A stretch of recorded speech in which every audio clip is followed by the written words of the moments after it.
আসসালামু আলাইকুম আমার কলিজার টুকরা ভাই ও বোনেরা, আপনারা সবাই কেমন আছেন? আলহামদুলিল্লাহ ভালো আছি। তা আমার ভাই দেশ থেকে আসছে 30 তারিখে না, কালকে দিনের গতকালকের আগের দিনে আইছে।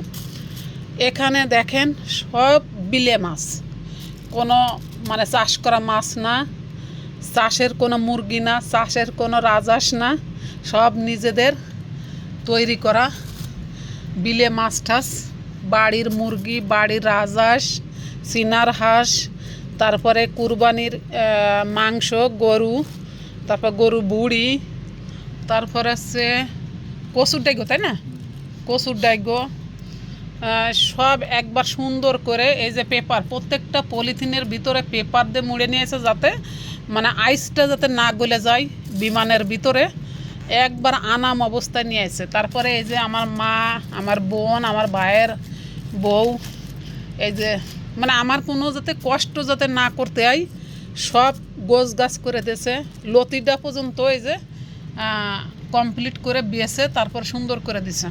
তারপরে দেখেন দেশের আম, আমড়া, তারপরে পেয়ারা, ওই লেবু, এই শাপলা, ওই যে পিঠা, তারপরে এই যে কাসুন্দি নিয়ে আসে, মিষ্টি নিয়ে আসে, আড়ঙের সুইট মিষ্টি, এটা আছে আম সত্য, এটা তো আছে হীরা, তাই না, মাশাল্লাহ।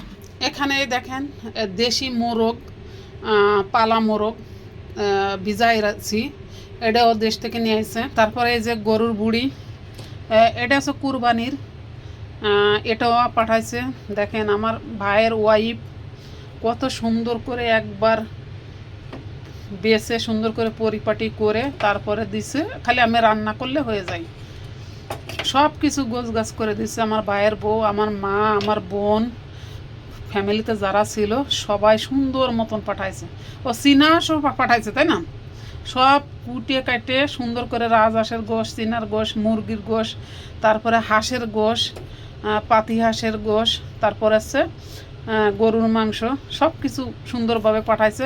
টোটাল আছে কয় কেজি মাছ মাংস দিয়ে? 28 কেজি, তাই না, 28 কেজি। সঙ্গে থাকেন, আমি কিভাবে কি দেখি প্রসেসিং করেই দেখতে পারবেন। দেশি মুরগি সুন্দর করে কেটে ধুয়ে পরিষ্কার করে তারপরে তো আমি পানিতে ধুয়ে জরানি দিছি এই যে। আর এ সাইডে এই যে মশলা রেডি হয়ে গেছে, একবার পারফেক্ট তেল ছেড়ে দিছে। আমি এখন এই মুরগিটাকে দিয়ে দিব, মুরগিটাকে আমি দিয়ে দিলাম, সম্পূর্ণটাই রান্না করব আমি। এটাই আছে ডিম এলে মুরগি, কিন্তু ডিম দেশ থেকে দেয়নি, যে রাস্তাঘাটে গলে টুলে যাইব, নষ্ট হইব, যার কারণে ডিমটা দেয়নি। আমি মুরগির মাংসে এই যে চুই জাল দেবো, খুলনার বিখ্যাত চুই জাল।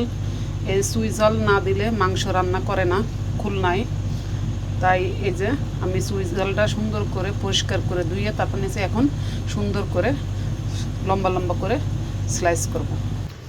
মুরগির কালারটা দেখেন মাশাল্লাহ। আমি চুই জালও দিয়ে দিছি, ওই যে দেখেন মুরগিটা সুন্দর করে কষানো হয়ে গেছে। এখন আমি এর ভিতরে গরম পানি দিয়ে দিব, এই যে গরম পানি দিয়ে দিছি।